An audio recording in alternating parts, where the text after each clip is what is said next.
Have you ever been told to just keep your head down? To not make waves, not cause trouble, and just accept things as they are? It's advice many of us have heard, especially when facing something that seems too big to fight.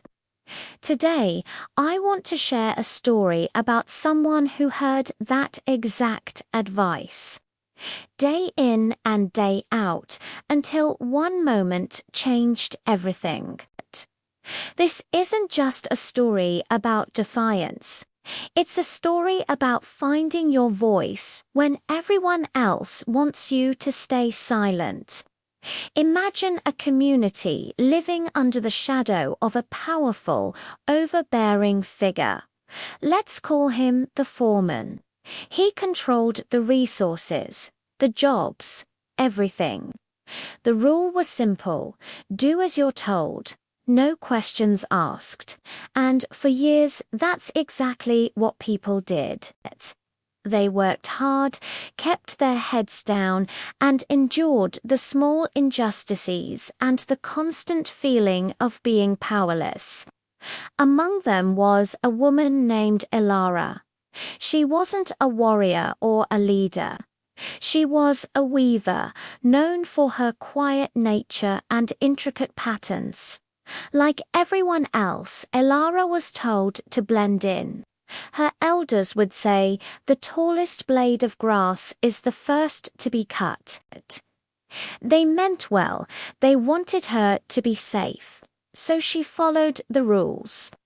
She saw unfairness, like rations being cut for no reason, or families being punished for minor infractions. And she bit her tongue.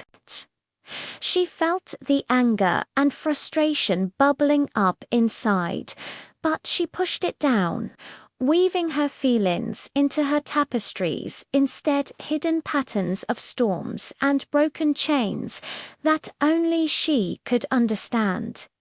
The weight of this silence was heavy. It created a world where people were afraid to even look each other in the eye, scared that a shared glance of discontent might be seen as a challenge.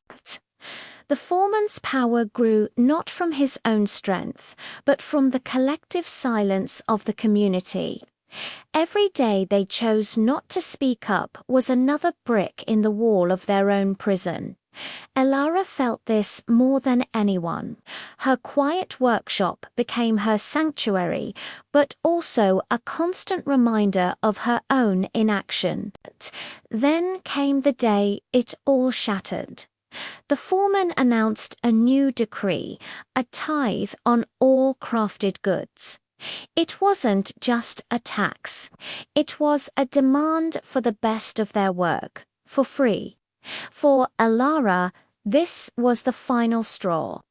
It wasn't just about thread and cloth anymore. He was demanding a piece of their soul, their artistry, their identity. That evening, as her neighbors whispered about how they would manage, how they would hide their best work, something inside Elara snapped. The fear was still there, but for the first time, a different feeling was stronger: resolve. The next morning, the foreman came to collect his tithe. He walked through the market, his guards taking the finest produce, the strongest tools. People averted their eyes, handing over their goods in defeated silence. When he reached Ilara's stall, he smirked, reaching for a magnificent tapestry she had just finished, one depicting a sunrise. But Ilara didn't move. She simply stood in front of it, blocking his path. A hush fell over the market. Everyone stared. The foreman laughed. "Step aside, girl," he boomed. "Don't be foolish."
She stood up, and in doing so, she taught everyone that the most powerful voice is sometimes the one that finally dares to speak.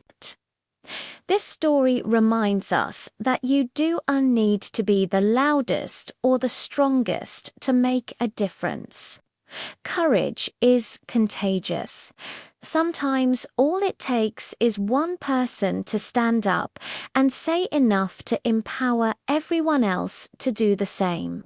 Thank you so much for watching. If this story resonated with you, hit that like button and subscribe for more. I'll see you in the next one.